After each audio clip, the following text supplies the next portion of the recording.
Hey everyone, this is ZeroCat here, bringing you another Magic Pioneer video. Today I'll be doing a deck tech on Dimir Midrange for you guys. As always, guys, if you like my content, please give it a like, and let's get into it, guys. So really quickly, before I get to talk about this deck, I think this deck's really good, especially if wants to play something different other than the current meta. I did bring this to a Sword Championship, and I did place 3rd and 4th with it, so it's not bad. Alright, so how this really usually goes is I talk about all the cards in the deck, and then I talk about how I feel about the deck and the current meta, and just overall thoughts about the deck. So there's 23 lands in this deck. Honestly, I think I probably would. I have tried 24. This is more mid range with a lot of with the highest converted mana cost being 6. But I have tried it with 24, and it felt like I flooded more. So 23 feels like the perfect land count. You could try 24 if you want. It's up to you. So yeah, there is a total of 11 dual lands in the shape of clear pathways, 4 shipwreck marsh and 3 watery grave. I'm not sure why this should have been. It feels like this should be 4 and this should be 3, but whenever I was playtesting it, it didn't really matter. So yeah, is what it is. And then you have 3-man lands, 1 Hollow of Storm Giants, which I find amazing, and 2 Hive of the Eye Tyrant. I think those cards are pretty self-explanatory. I think these cards are really awesome. Then you have 2 of the Kawagama lands, Soaring City and Bannermire. I think in most deck lists, I think it's just 1 for 1. I think having more than these is kind of like really bad because they are legendary lands. So take that as what it is. You can play with more if you want, but I think in my play testing, it feels like 1 and 1 is perfectly fine. They have 1 copy of Orborg. And then you have 4 swamps and 1 island, and then to round it all out, you have 2 Field of Ruin, which I find amazing right now. I'm not sure why, but I think if you're playing a 2-color deck, I think splashing just 1 to 2 copies of Field of Ruin will not hurt you. I think it's a great card. Also depends on just I guess your overall color distribution. If you have a lot of colored mana symbols in your deck, but I think this has quite a few, and I was able to do perfectly fine with it. So yeah, take it what it is, but I think it's pretty good right now. With the rest of the cards, you have 3 copies of Fatal Push. I think it's pretty self-explanatory, but this card is really amazing. Then you have 4 Thoughtseize, also pretty explanatory. This card's amazing. Then you have 2 copies of Ledger Shredder, which I find fantastic. I think this card is amazing. And I think in this current meta with people playing multiple spells, having that potential to get more draws and have this thing being really big is amazing. Especially with this deck, you want to be able to get specific draws. So yeah. Also, with a lot of, you're going to notice that there are a lot of cards in here with multiple duplicate copies, and it's because I think when you're discarding cards into this Ledger Shredder, or discarding cards in general, whenever you're, I guess, drawing looting with this deck, you don't really care because you're going to have multiple copies of the deck anyway. 2 Heartless Sack, which I find fine. Honestly, I think there's might be better removal, but Heartless Sack is pretty good removal. There's a lot of black removal right now, but I think this is fine for what it does. You have 4 Gifted Aetherborn, which I found amazing in this deck. Just for the full fact that it's a 2/3 Death Touch lifelink, it gets you life. It could be an amazing blocker when you need it to, and it's gonna be really hard for an opponent to deal with because they kind of usually have the waste of spell on it for just to remove it. True Adrenal Lock, I think this is fine. Just having the potential counterspell in there, or also possible removal, is amazing.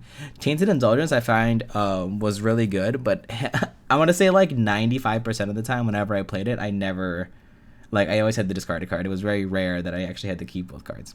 Champion of Wits,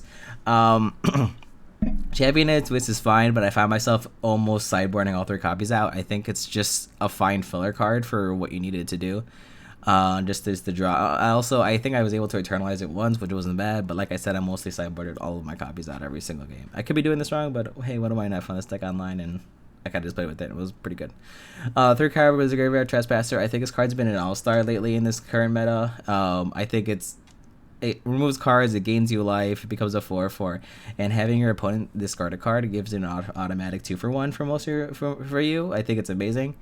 Unless your opponent discards a land, which then is just but hey, that's one less card for you to deal with that you don't know about. So I think this card's amazing, and also the flip form also has it so that you discard cards, and yeah, this card is amazing, especially since the worst matchup at this deck is I think aggro.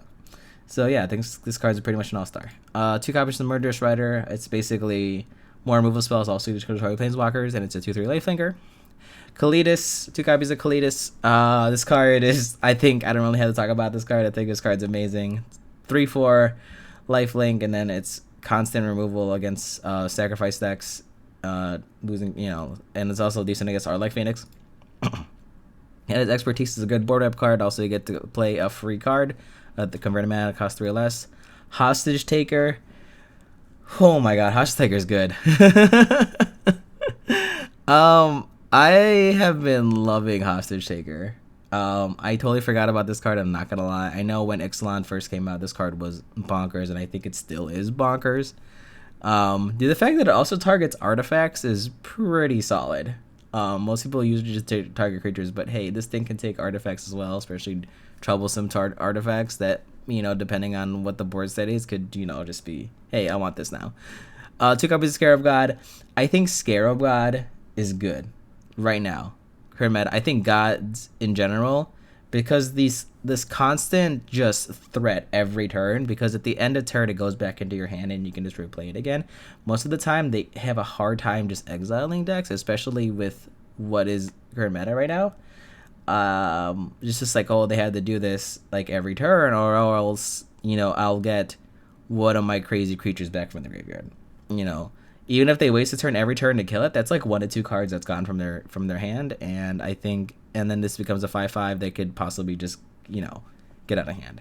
And then you have 2 copies of Noxious Gearhulk. In the original deck list, it's actually 3 copies of Scarab God, but I found out that this Gearhulk is actually really good because if it's in the graveyard, you could potentially target it with Scarab God, and this thing removes it and also gains you more life.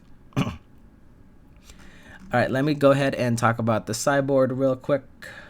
I'm gonna move this down just a wee bit for you guys so you guys can see everything. I have 2 copies of Damaging Spear for the combo decks, as well as I think it's really good against Arc like Phoenix and against Nyx decks.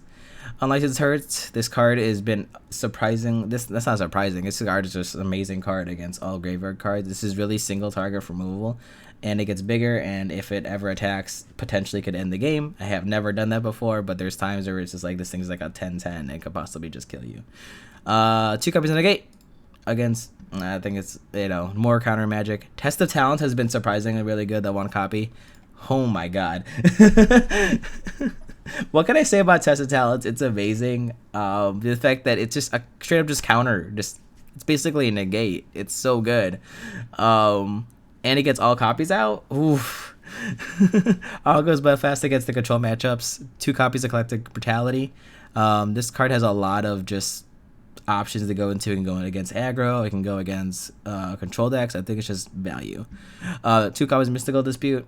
I think this card, if you're playing in right now, I think there's a lot of just blue decks in the meta, whether it be control or spirits.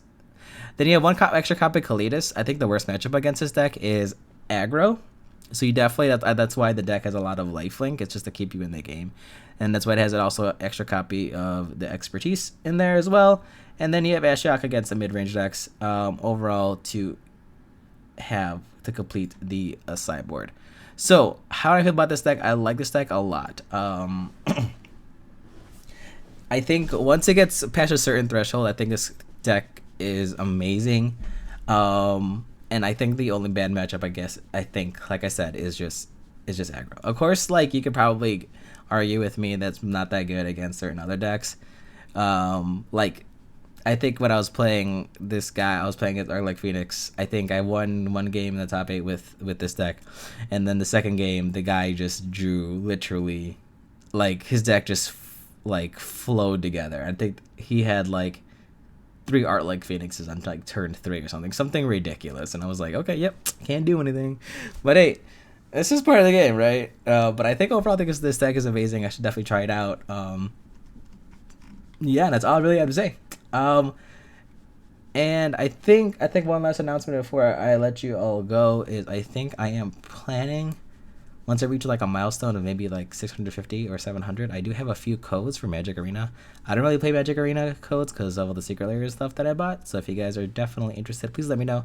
Other than that, I will see you all next time. And as always, guys, be kind to one another, love one another out there. Tell me about your local tournament stuff that you guys have done. I'm really excited to hear what you guys have been doing. I'm super excited to play more Paper Magic. And I will see you all later. Bye for now.